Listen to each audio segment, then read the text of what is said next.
late game execution.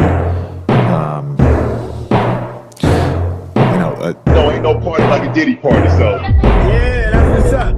Yeah. I don't care what you do to get there.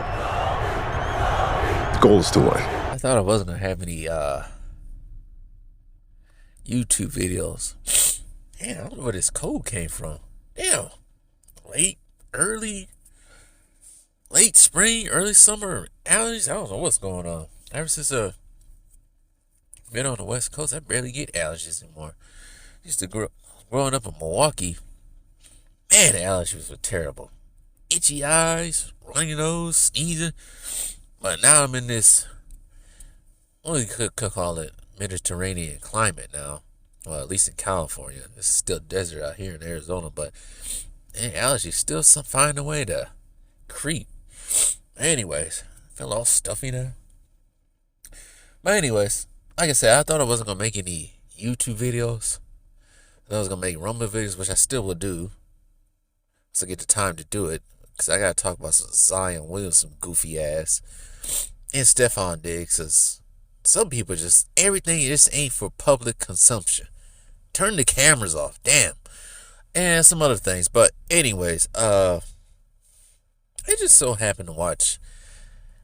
I don't know what got into me. But I still happened to watch. So like, you know what? I had R. Kelly's I Can Believe I Can Fly in my brain. And then I tried to look to see if was there any videos with that song with Jordan Jordan highlights with that song. And I found some, of course. And it's a couple of videos of that song laced with Jordan's highlights. I think there's a couple of them mixed with Kobe's highlights too. But I just don't think the younger generation, like these, for the sake of this video, these LeBron fans, I'm not going to call them any names today, but for these LeBron fans, I just don't think they understand the absolute greatness of Michael Jordan. I don't think they understand it. I don't think they fully comprehend that. I don't think they really do. If you just look back at the career of Michael Jordan, even before he got to the NBA, if you just look back at his early life up until he got into the NBA, up until he started winning rings and all that, it's like a mythological story.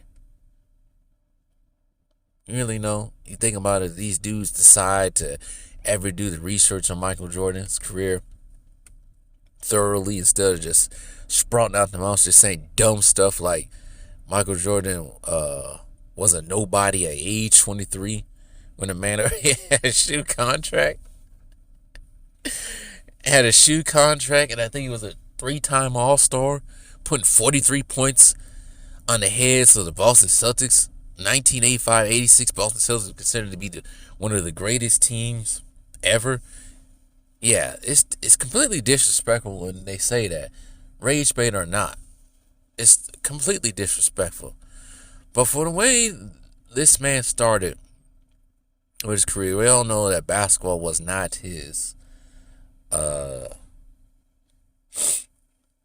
first sport.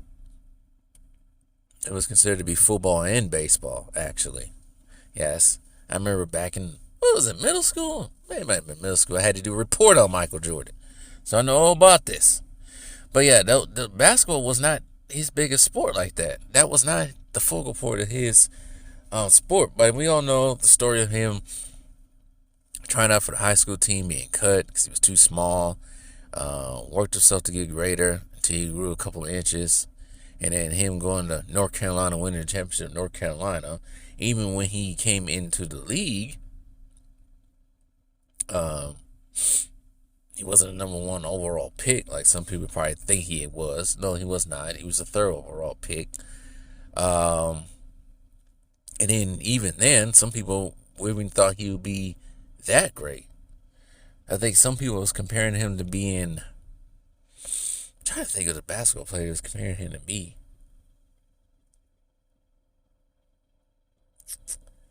Let's just say they wasn't thinking he was going to be what we all know and saw now.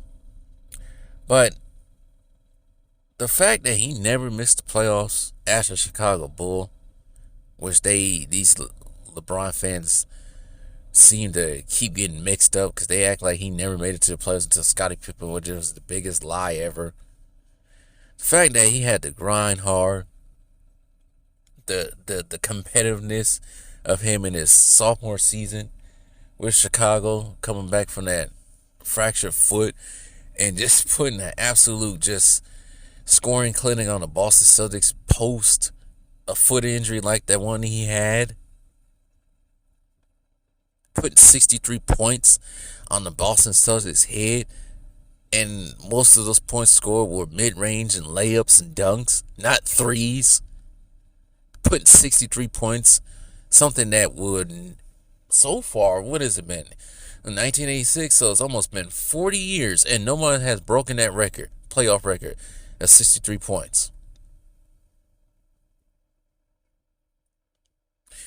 The fact that he had to grind to get past the Boston Celtics and then the Detroit Pistons, who beat him up, and they weren't even playing basketball. They were basically targeting the guy. So yeah, they had to change the rules. Because it wasn't just doing it to him, they was doing it to everybody else too, but specifically Jordan, because they knew how great he was. And then you have, he eventually did get Scottie Pippen, but he had to work Scottie Pippen to get on this level, because Scottie Pippen was not on his level when he first came into the league. I don't know why everybody thinks that. Stupid. They just act like, oh, as soon as Scottie Pippen was drafted, oh, they go into the instant finals the next year. No, that's not what happened. And then when they finally got to the finals in 91, they weren't the freaking favorites to win. Rich Paul. It was still the, I can't even call them Showtime Lakers anymore, because Kareem was pretty much gone after that. He's retired. But the remnants of the Showtime Lakers was still highly favored before the Bulls, because this Bulls team was still, people were still on board with it. And then after they won the first ring, the rest is history. And even after the couple of rings after that, they still wasn't the favorite to win. Rich Paul, do your damn research, you gremlin. I said I wasn't going to say any names.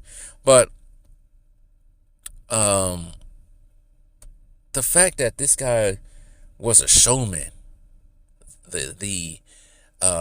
just the airness that he had, no pun intended, the way he moved in the air with the ball, the way that he shot the ball from mid-range, the mid-range assassin that he was, probably still is, from what I see videos of him. But the last couple of years of him going out there and just still putting on an old man clinic on mid-range with some of these kids. The fact that he had the whole complete package of everything for somebody that's 6'6". All these guys talk about, oh, he couldn't pass. He didn't average that many assists. 6 assists per, was it 6 assists for his career? Around 6 assists around his career, around 5 or 6 rebounds per his career. The fact that he could play defense, got Defensive Player of the Year. And he earned the Defensive Player of the Year.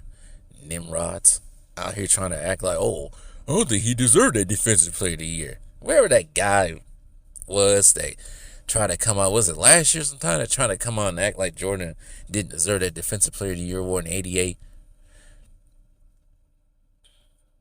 The fact that not only was a showman, had the skills on both sides of the ball, that he won, had the winning mindset to win. And no, everybody can talk about, oh, he was a tyrant out there. He was mean to his teammates. Shoot. They don't say much right now, but don't on some of these podcasts they be coming out talking about what went on behind the scenes in practice. It wasn't just Jordan being a tyrant. Most of these players, or at least claimed superstars, leaders of their team, they get into with other teammates. That happens. It happens in Most sports, team sports. I know it happens in football. Definitely happens in football. It always happens. You got competitors in there. You also got slackers in there who don't want to win as bad as everyone else.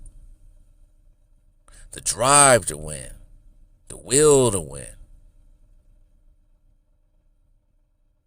And then off the court with Jordan. Yeah, I made fun of his zoot suit, his big ass suits and everything. But shoot, at least he carried himself in public in post-game interviews like a real man, like a gentleman. I can't say the same for some of these guys now. I can't say the same. Dressing is one thing, right? And we got on Shea Gilgeous-Alexander with weird dressing. But at least talk professionally post-game, Anthony Edwards. Take some of that Georgia hood out of you, Atlanta hood out of you sometimes.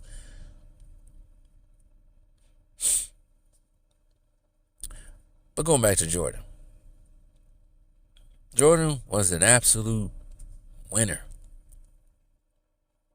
And it trickled down to the younger generations. Remember? Everyone want to be like Mike? Somebody took heed today and tried to copycat that. Now, he didn't do this. He didn't get 6 rings, but he at least sure damn tried. We all know who we're talking about, the late Kobe Bryant. Now, I wouldn't say he's just much of a competitor. I think Kobe had an off switch. I think Jordan, from the stories you hear, that fool was always competitive and everything. I think Kobe had an off switch. Like, you see him in practice, he's just intensity. And then he turned it off. When you turn back out, it's like being a Hulk out there. It's like Bruce Banner, once he know how to control changing to the Hulk and coming out of the Hulk. That's how Kobe was with his competitiveness. And we just don't see that no more with some of these dudes anymore. You don't see that. That's why I think some people hold Kobe and Jordan almost to the same level, because we just don't see that type of player anymore. Not to say that people like Magic, like Bird, Tim Duncan, and others weren't like that, but those two were just absolutely was the epitome of competitiveness in the NBA. And like I said before, we just don't see that no more. Jordan, at least for me, at least for some older people, a couple years older, Jordan made you want to play basketball. He made a whole generation want to be like him. They can get to the NBA. Everybody wanted to copycat Jordan, wanted to be like Mike, right? Growing up as a kid in the late 90s, especially after they won that last championship in 98, everybody wanted to be like Mike. Everybody tried to go out there and try to do that, emulate that game-winning shot he did in 98. Everybody wanted to wear the Jordans. Everybody wanted to dunk. And at one point in time, everyone wanted to do the mid-range. And the mid-range, shooting from the elbow, is such a lost art. That's why I like when Shea does that. Because nobody does that no more. Everyone just wants to shoot jack-up threes the whole time. And that's the way I was taught to play basketball. Not so much jack-up threes. Damn, I remember my dad used to get on that block. Get on the elbow on me. Shoot that mid-range. Back and forth to each elbow. Because that shot is so important.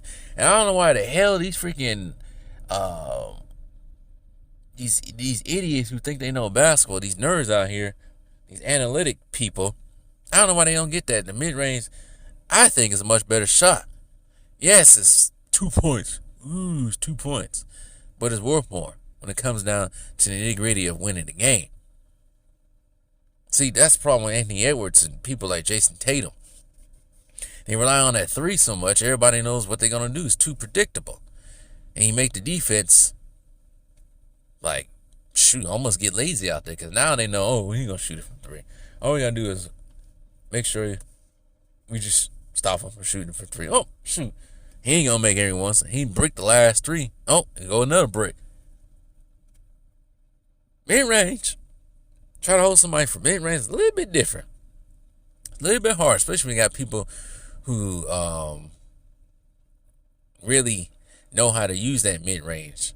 Not just shoot for mid-range, but turn around for mid-range. Got the moves, the footwork for mid-range. That's why it's beautiful watching Shea do. No, Shea's a free throw merchant. Well, when you got the moves like him, and you got the footwork like him, you be putting people in the freaking blender all the time. DeMar DeRozan is another one. I just don't think he got it where I think he tried to emulate Jordan and Kobe. I just don't think he got it like they do. But he's another one that can shoot that mid-range proficiently at times. But it brings tears of joy watching that video of Jordan in highlights along with R. Kelly playing in the background. It brings tears because that's what made me like the game of basketball. Love the game of basketball. The game of basketball has always been there when other things didn't align right. So you having a tough day, go shoot the rock by yourself somewhere. Go shoot the basketball. Go to the gym somewhere. Late night just shooting. That's what I used to do. I can't do it no more because all of a sudden all the EOSs decided to close the gym at 9 o'clock. But back probably 2-3 years ago, I can go at 3 o'clock in the morning and go shoot. Strike out with a woman, go shoot. Friends acting up, I'll go shoot. Family acting up, go shoot. Pissed off at your job, I'm gonna go shoot.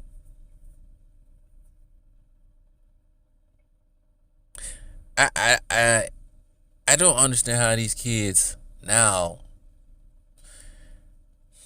I don't get it now. Some of these stars they got now. Some of these stars make you not want to play basketball. They make you want to go watch the games from the 90s, even the 2000s, 80s on YouTube now. These dudes they just, like I said, I think some of these dudes now, they just don't love the game of basketball like the previous generations do. And it kind of trickles down to just the normal folk now. I remember you can play basketball from freaking 2 o'clock in the afternoon to almost 10 o'clock at night. Some breaks there, but you can go from 2 to 10 playing basketball. These kids play 2-3 games, they done. I'm tired, I'm out of breath. Well, that's because your ass lazy and ain't in shape. And it's already to the point, I realized this a couple years ago. See, I'm 35, right? Just turned 35. Why am I out here still outrunning some of these young kids who are like 20, 22, talk about they tired? Oh, I'm tired. I'm tired. I'm like, how old are you? Yeah, I'm only 21. I'm like, boy, when I was 21, I knew. Well, I should say knew. I didn't know what tired was when I was your age, when I was 21.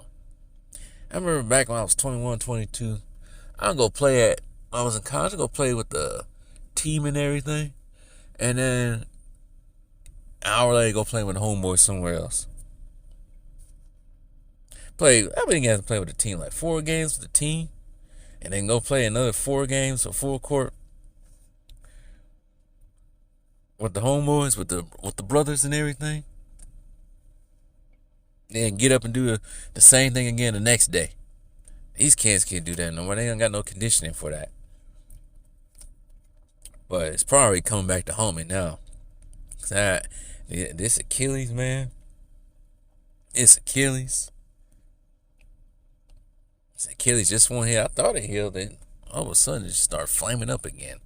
But shoot, once the inflammation comes down, I'm gonna go back to playing 2-3 days a week. I'm only playing 1 day a week.